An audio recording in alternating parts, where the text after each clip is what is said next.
Dear listeners of the AUIB FM 101.5 in Minds and Mike segment in the Uni Voice Show, and for the second time, with hopes for many more to come, we are proud to host one of the outstanding students from the College of Law at the American University of Iraq, Baghdad, in recognition of achieving first place in prestigious legal training programs and international competitions. Today, we highlight a new achievement added to the college's record of excellence as the College of Law team secured the first place in the final competition of the practical training program on international commercial negotiation and mediation organized by the United Nations Development Program UNDP here in Iraq.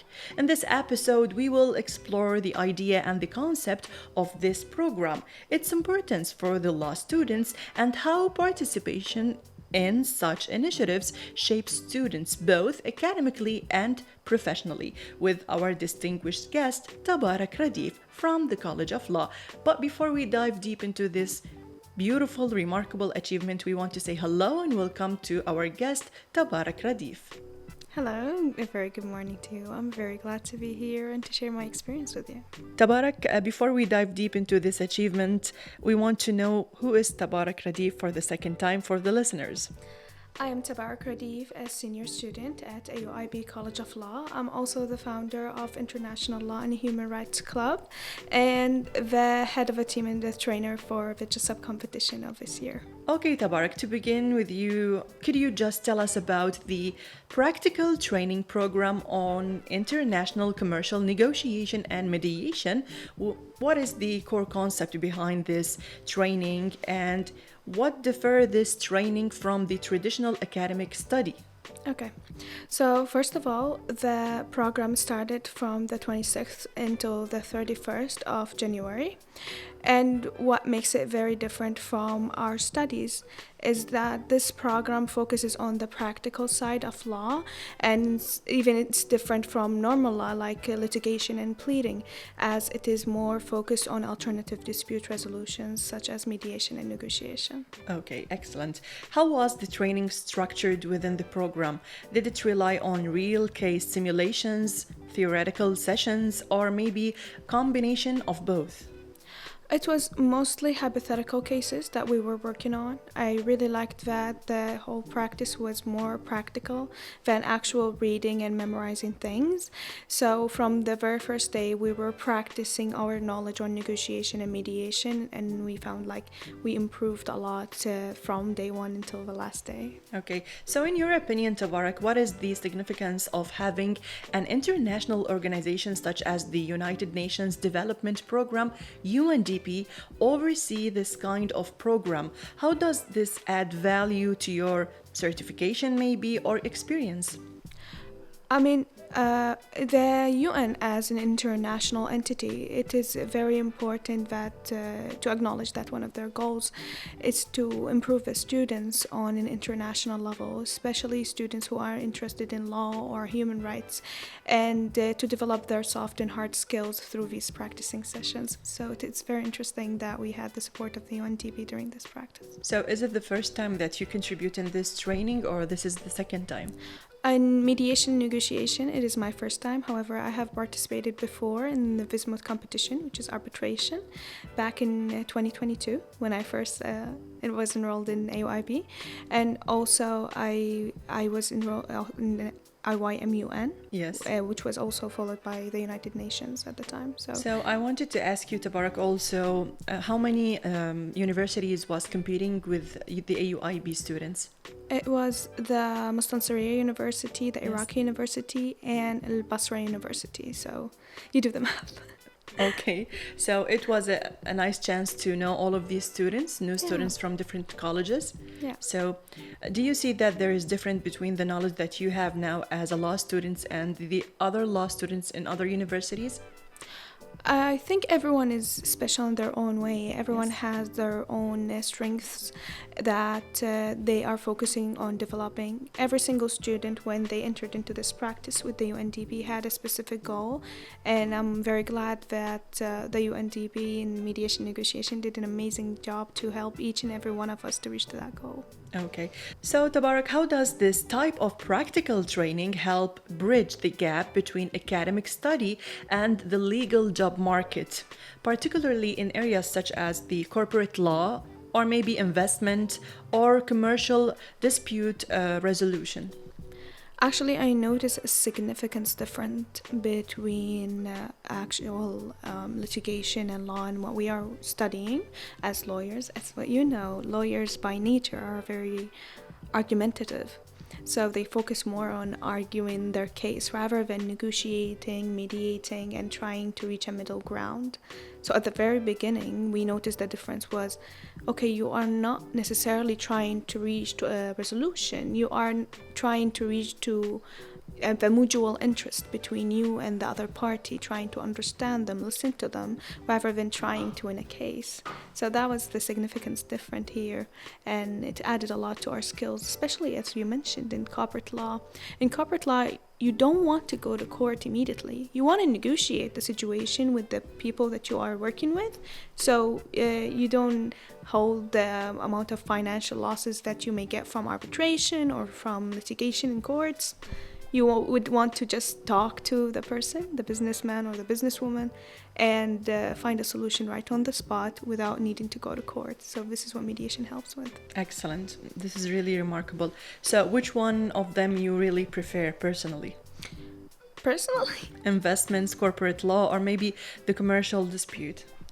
it personally depends on the type of law we are talking about. For example, when it comes to a criminal law, criminal case, you cannot negotiate, in my opinion, you cannot negotiate your way out of it.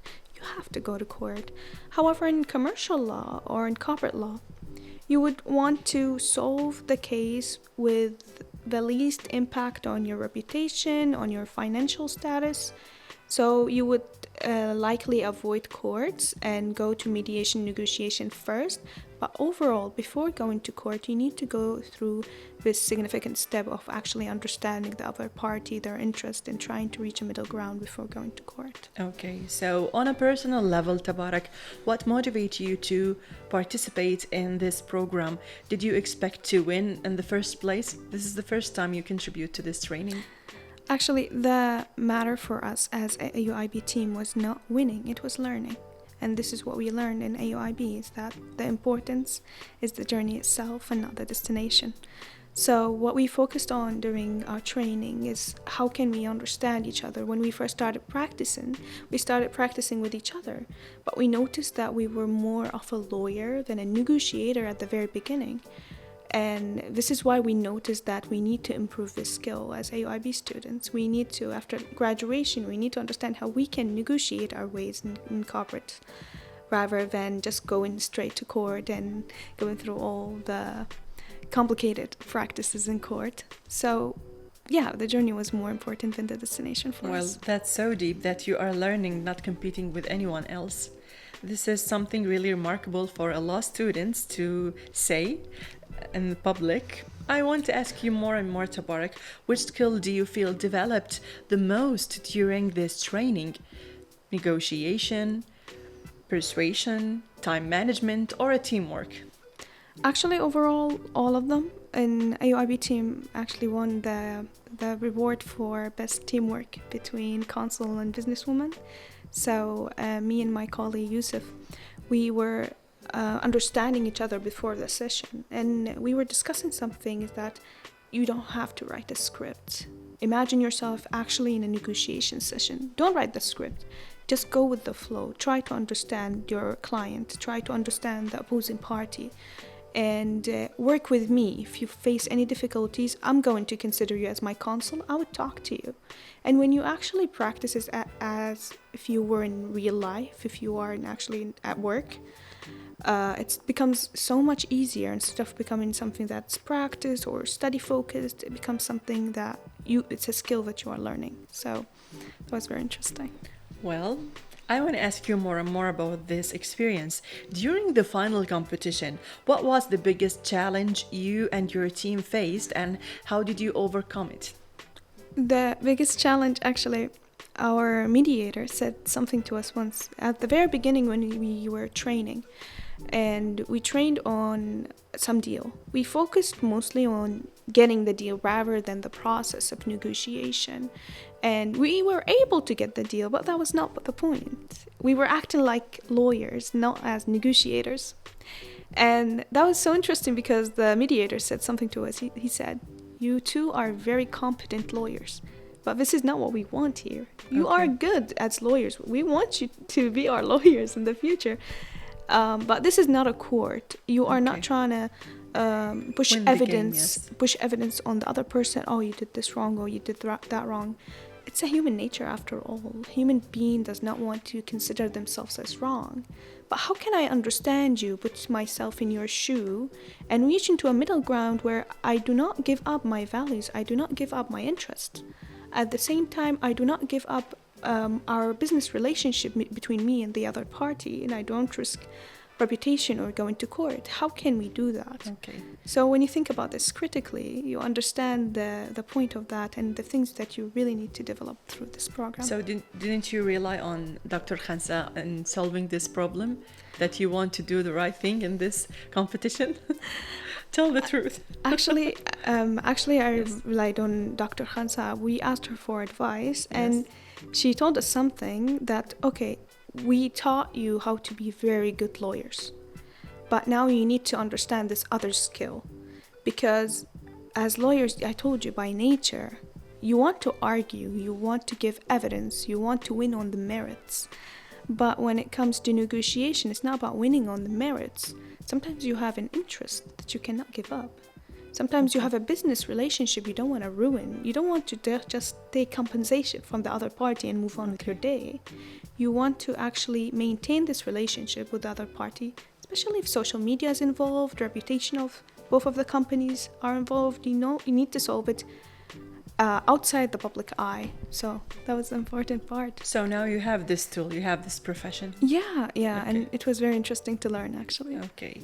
So how has this experience impacted your confidence as a law student approaching graduation? Has it opened any new professional opportunities for you? Actually, it did. I've had an experience with negotiation before, but it was outside of university. And I was observing at the time. I was observing the common ways of negotiations in Iraq.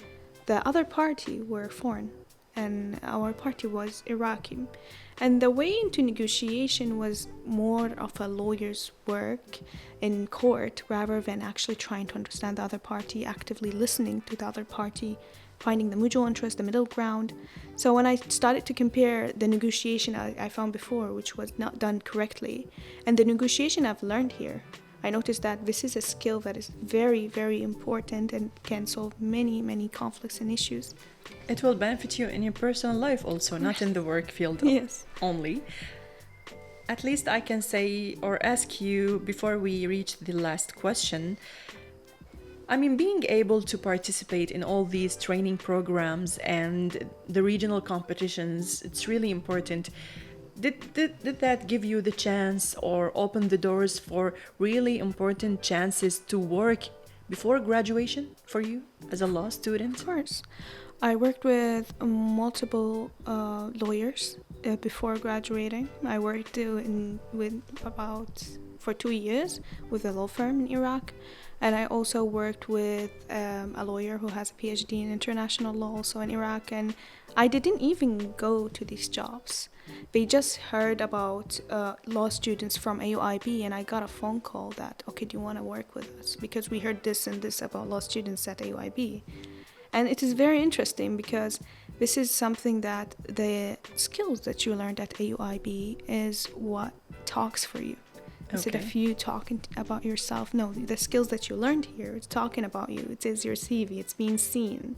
So when you are being seen, you don't have to chase any opportunities. Opportunities are already coming for you. Okay. So after this training program, it's really important. What's the next goal for you to contribute in or to be part of?